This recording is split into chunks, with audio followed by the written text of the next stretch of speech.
안녕하세요. 명예처방전 구독자 여러분, 저는 세브란스병원 소화기내과 김도영입니다. 날씨가 점점 더 덥고 무더워지는데 그렇다고 해서 에어컨 너무 세게 틀어서 냉방병 걸리지 않도록 조심하시고, 또 연세가 많은 분들은 야외 활동 조심하셔야 되겠습니다. 자, 오늘은 그 간경변증, 원인별에 따른 간경변증, B형간염, C형간염 다뤄봤죠. 오늘 마지막으로 알코올성 간경변증에 대해서 다뤄보겠습니다. 자, 공부할 준비 되셨죠?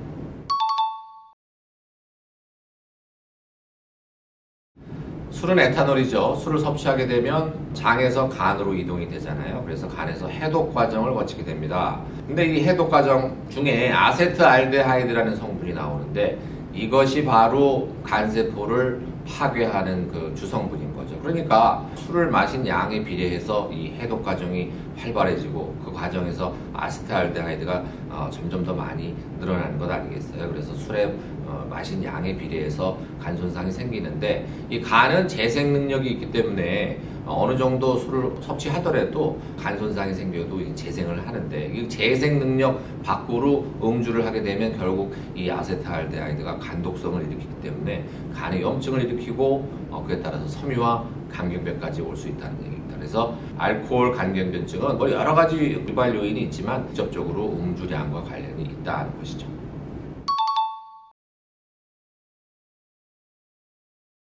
소주를 예로 드는 게 제일 쉬운데요. 소주가 7잔 나오죠, 소주잔으로. 근데 한 잔에 10g 정도의 알코올이 들어있다고 합니다. 그러니까 한 병에 70g 정도 알코올이 들어있는 것이겠죠. 근데 의학적으로 알코올 때문에 간독성이 생기려면 일주일 기준으로 했을 때 남자는 210g, 여자는 140g이라고 얘기를 하거든요. 그러니까 소주를 치면 일주일에 남자가 3병 이상 마시는 경우, 그리고 여자는 2병 이상 마시는 경우에 이 알코올 지방간을 포함해서 알코올성 간질환이 생길 수 있다, 이렇게 얘기를 합니다. 그래서 일주일 기준 남자 3병, 여자 2병 기억해 두시면 좋을 것 같습니다.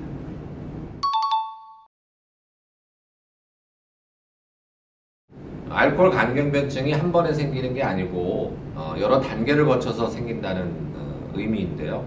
처음에 술을 과하게 마시면 알코올 지방간이 생깁니다. 간에 기름이 많이 끼는 거죠. 또 지방간이 생기지 않더라도 혈액 검사를 하면 전 시간에 배웠죠. 간 효소 수치, AST, ALT, 감마지티가 올라가게 됩니다. 그래서 이 수치가 높아진다든지 또는 알코올 지방간이 생기는 것을 통칭해서 알코올 간 질환이라고 하거든요. 이 단계를 지나서 너무 폭음을 한다든지, 어떤 분들은 안주도 안 먹고 술만 계속 드시는 분들이 있거든요. 그런 경우에 급성 알코올 간염이라는 게 생길 수 있습니다. 증상을 말씀드리면 마치 여기 쓸개 염증이 생긴 것처럼 간이 부어가지고 무척 통증이 생깁니다. 우측 간에 통증이 오고 열이 펄펄 나오고, 그래서 잘못해가지고 담낭도 붓거든요. 그래서 잘못해서 이게 쓸개 염증 생기는 거 아닌가 해서 담낭을 띄는 경우도 생기는데, 급성 중증의 알코올 간염은 이와 같이 이게 담낭에 문제가 생긴 것처럼 열이 나고 여기 우측의 옆구리 쪽이 아프다는 걸 또 알아두시면 좋을 것 같은데, 아무튼 이렇게 알코올 지방간 또는 간질환, 또 알코올 간염을 거치면은 염증 다음엔 뭐가 온다고요? 섬유화가 항상 오잖아요. 그래서 섬유화 단계를 지나서 알코올 간경변까지 올 수 있다. 그래서 알코올 간경변증은 여러 단계를 거쳐서 생기는 질환이다.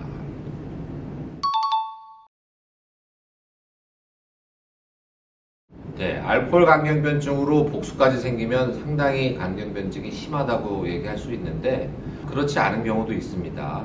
처음 복수가 생겼을 때 완전히 금주를 하고 또 저염식을 하고 단백질 섭취를 잘 하면 간이 재생하면서 복수가 없어지는 걸 경험하게 되는데, 최근에 제 환자분 중에도 2년 동안 40대 중후반 분이었는데 2년 동안 매일 복수를 뽑았습니다. 집요하죠.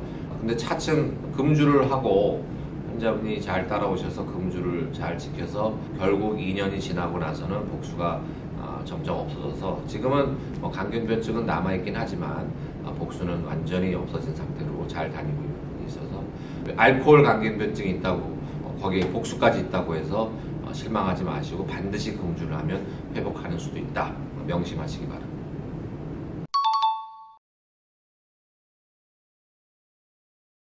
금주가 유일하고 확실한 치료법인데 이 술을 계속 드시던 분이 금주를 하기가 쉽지 않죠.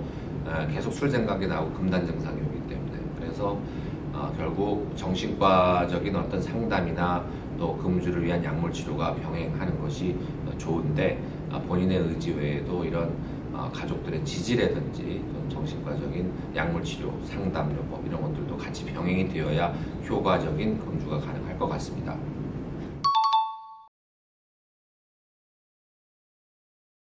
네, 우선 저는 그렇게 술을 좋아하지는 않는 편이고요. 주량을 말씀드리면은 소주 한 병 반 정도 기분 좋게 마실 수 있고 2병 넘으면 이제 취하게 되죠.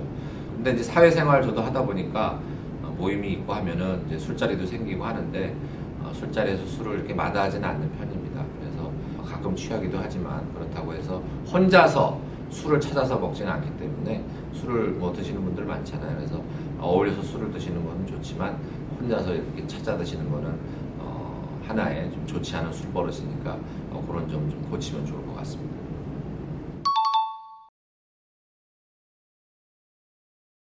자, 간경변증이 B형 간염 또는 C형 간염 때문에 생긴 거면은 이게 감염이 돼서 생긴 거기 때문에 환자 본인도 어쩔 수 없는 부분이 있잖아요. 바이러스가 몸에 들어와서 생긴 거기 때문에.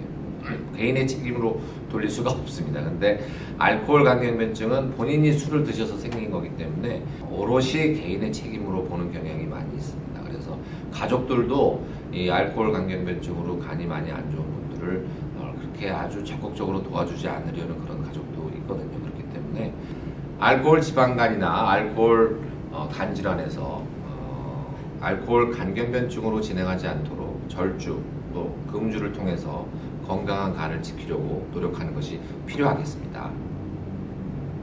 자, 이제 3편에 걸쳐서 우리 간경변증에 대해서 원인별 간경변증에 대해서 자세히 알아봤습니다. 우리 간이 평상시에는 침묵의 장기로 아무 표현을 하지 않지만 한번 망가지면 되돌릴 수 없기 때문에 또 간이 하는 기능이 워낙 많기 때문에 평상시에 이 간을 아끼고 보호하는 그런 생활 습관을 가지시는 것이 좋을 것 같고요. 우리 명예 처방전 구독자 여러분, 간경변증 편은 일단 오늘로써 마무리하고 다음에 다시 집중적으로 공부하는 시간을 갖도록 하겠습니다.